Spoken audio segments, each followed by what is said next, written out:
I have already explained how carry clear and carry set works. Okay, one thing you need to know is there are two other conditional codes which does exact same task. Okay, that is LO and HS. LO behaves exactly same like carry clear, and HS behaves exactly same like carry set. Okay, let me just show you how it works. Both are working based on the content of carry flag. Let's see how it works. Okay, R0 content is fed as F, R1 as 1. Okay, here also when addition happens, as you can see, carry flag is set as 1. Okay, so in that particular case, this should be executed, this should be ignored. So the result stored in R5 should be 6 because here carry is set. And if you consider the second case of lower and higher or same, both will check carry flag again. So let's see what happens here. R0 content, R1 content is updated. Okay, and the new R0 content is now obtained, which has an overflow. Okay, because of which if you consider these two cases, they'll again check the carry flag only. So if C is 1, it means this is the instruction which should be executed. Okay, so because of which R6 value is now 6.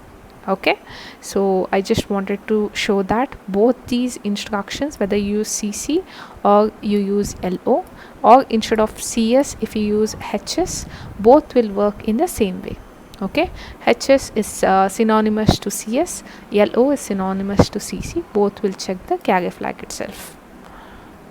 Let's continue with our next set of conditional codes. Okay, unsigned higher or unsigned lower or same. Okay, both these conditional codes will check carry and 0 flag.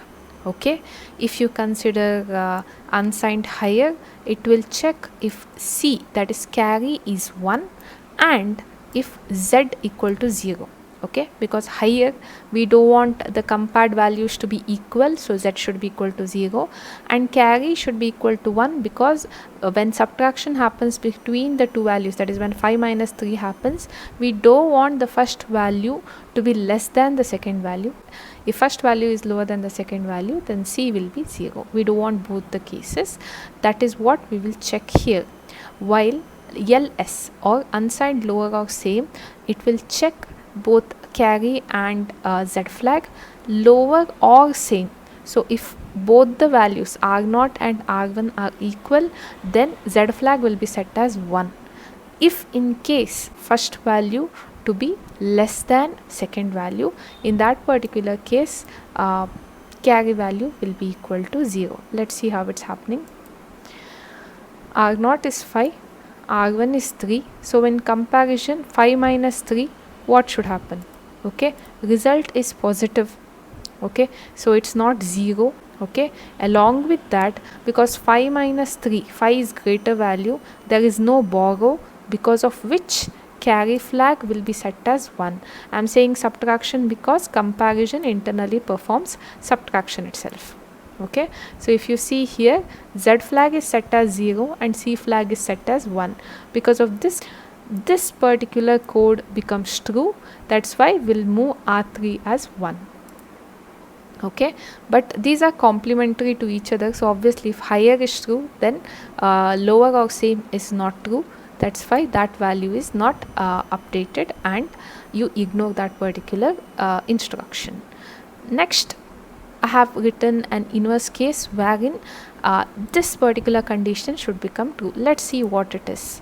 We have taken R0 as 3, R1 as 3. So 3 and 3, when you subtract, what will happen? Result is actually 0, because of which Z flag will be set as 1.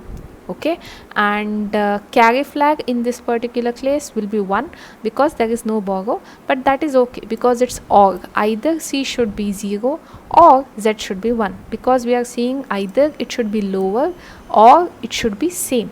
In our case they are same, because of which let's see how our register content gets updated. If you see, Z flag is 1, C is 1, but our focus is here only on Z flag, okay, because of which we get the answer updated.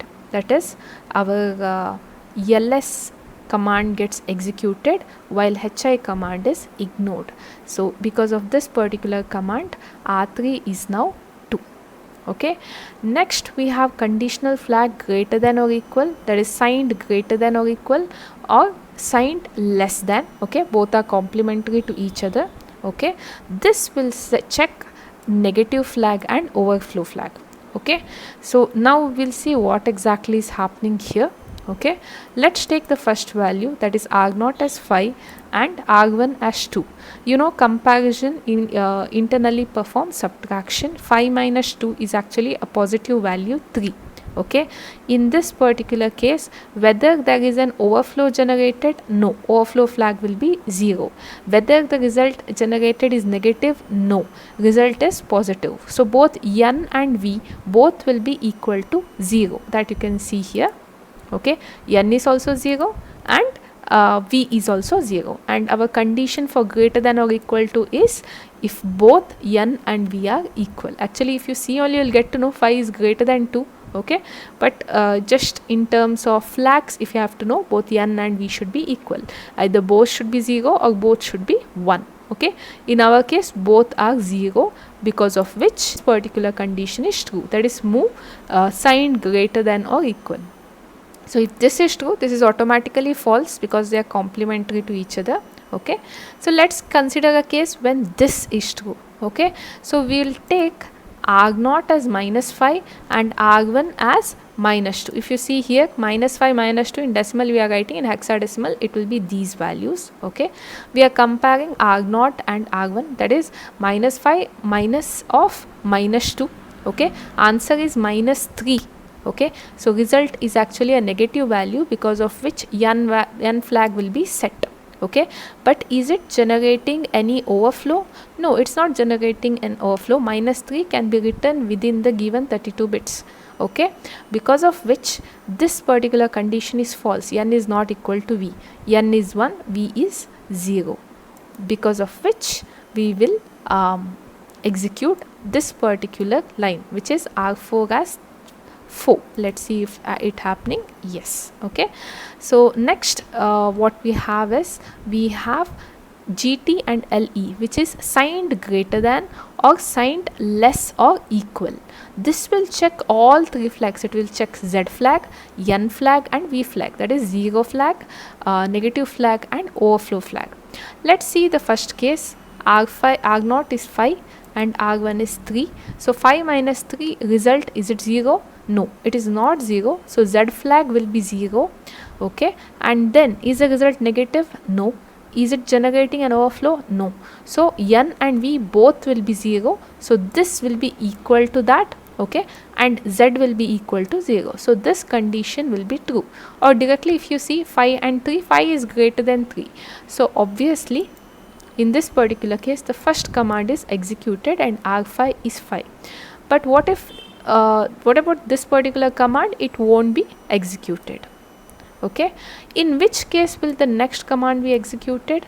Let's see a case where you have R0 as minus 5 and R1 as minus 5. So if you compare this, what will happen? Internally, minus 5 is 0, result is 0. Okay, because of which Z flag will be set as 1. Okay, and what about these flags N and V? N flag is set as 0 because result is 0. It's not a negative number, and O flag is also 0.